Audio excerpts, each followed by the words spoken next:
Let's talk about sex, baby. Let's talk about you and me. Hello and welcome back to another episode with Learning with Liz. Let's talk about sex. And today we are focusing on inclusivity.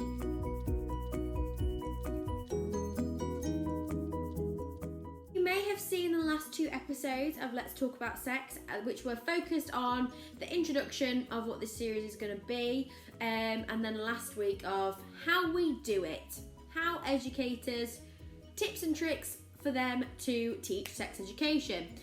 So just to recap, this series sort of kicked off because I put out on Instagram a request of people's experiences of sex education within the school system. And there were lots of things to improve. Some people did like some great stuff, which I mentioned in my last video, but the next sort of videos that I'm going to be doing are issues that kept arising with the responses, things that the school system just did not do properly. What I'm going to be doing is I'm going to be addressing the issue, what the issue was, my response to it, of how it should be dealt with, and then thirdly the issues which surround that problem. The main issue for this video is the concept that within schools teaching sex education, a lot of people were saying that it was very heteronormative. Heteronormative, for use that don't know the term, it's basically the idea in sex education that school just focused on straight people. A man and a woman, people that identify as male or female, coming together, getting smoochy, and then they talk about the issues around that type of relationship. Within this day and age, one would assume that people are aware that there are many different types of relationships that people can have. There are many different types of sexualities one can choose.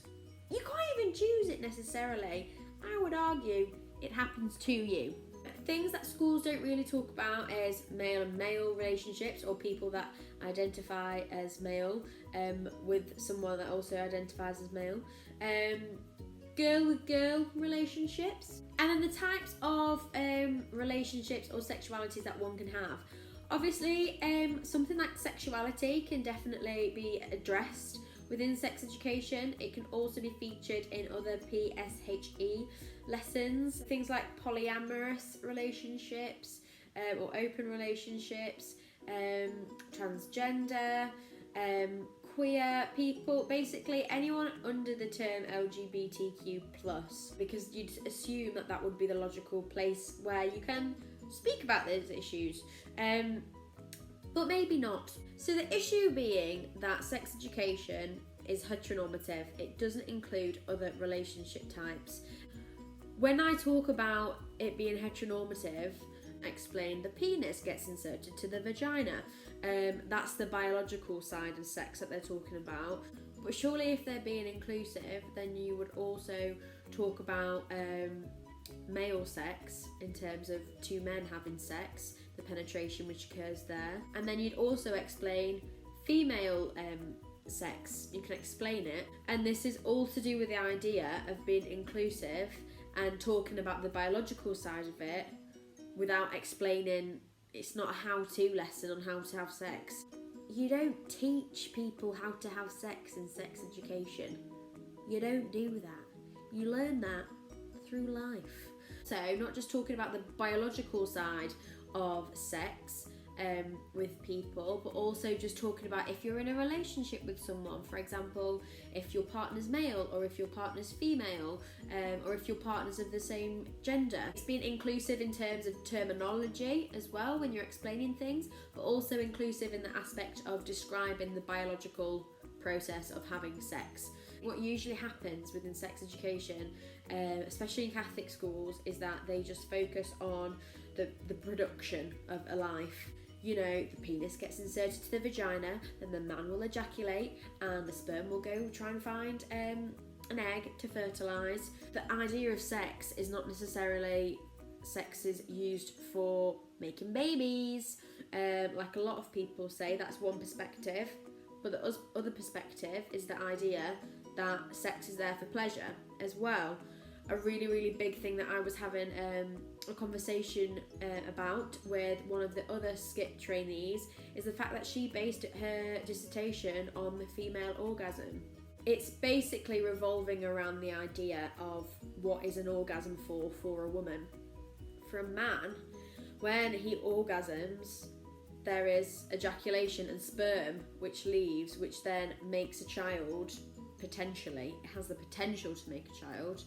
For a woman, she doesn't need to have an orgasm to get pregnant. She magic, she can do that anyway. What is the purpose of an orgasm for a woman then? That's what the question is posed there. And the logical answer would be for pleasure. And you can get different forms of pleasure as well, so you have to be inclusive of that. Gay people aren't going to be getting pleasure from a woman. Lesbians aren't going to be getting pleasure from a penis. No. We need to be equal and inclusive and immersive, and that's how we're going to be doing it, through terminology and through explaining the biological science of all types of sex. The Department of Education, I was looking at the actual hard evidence of inclusivity, and they explain that the school system has to ensure that the needs of all pupils are met and understand the importance of equality and respect. Therefore, the school should be introducing the idea of gay relationships, lesbian relationships, bi relationships, transgender relationships. But what they also explain, it has to be age appropriate content because it's a sensitive nature. However, if you're willing to be explaining the sexual side of a heterosexual relationship because they're of age where they're mentally able to process that and understand it and they need to process it, then you should also be introducing gay relationships. So that's my perspective of it, with also providing like a source of authority behind that.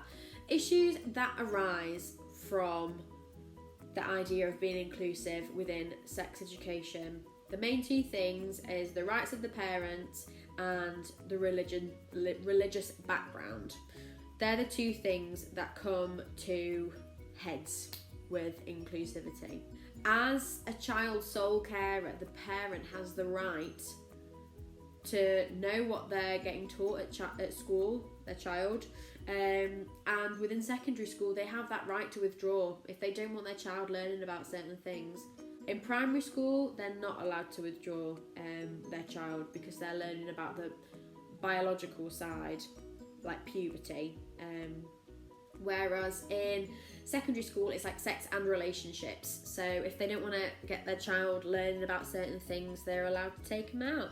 The main thing that the Department of Education says in terms of religion is that the background of all pupils must be taken into consideration when planning teaching so that it's appropriate for them. A big thing that's happening currently, it's a lot of protests are happening in Birmingham, London, Cheshire, where the parents are waiting outside primary schools and protesting that their children should not be taught about other types of relationships, other types of families as well. For them, they're very, very upset that the idea of same-sex couples and families are being spoken about, and relationships, and that is because their religion doesn't condone it, which is fine that the religion doesn't condone it for them, but it's when they're telling other people that they're not allowed to learn it.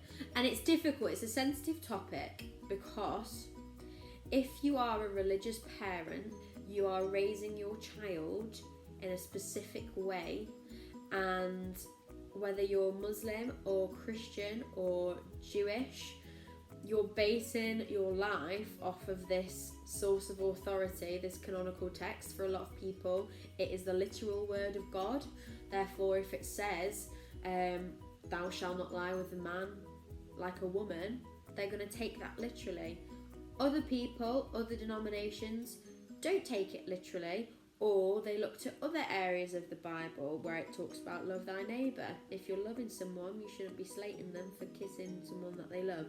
What's happening, the justifications that some of these parents are saying when the schools are introducing LGBT relationships into the curriculum, is that the parents are saying that the teachers are encouraging LGBT behaviour. And obviously, if they're religious and they're taking their text as authority that gays are wrong, they're not going to be happy with it.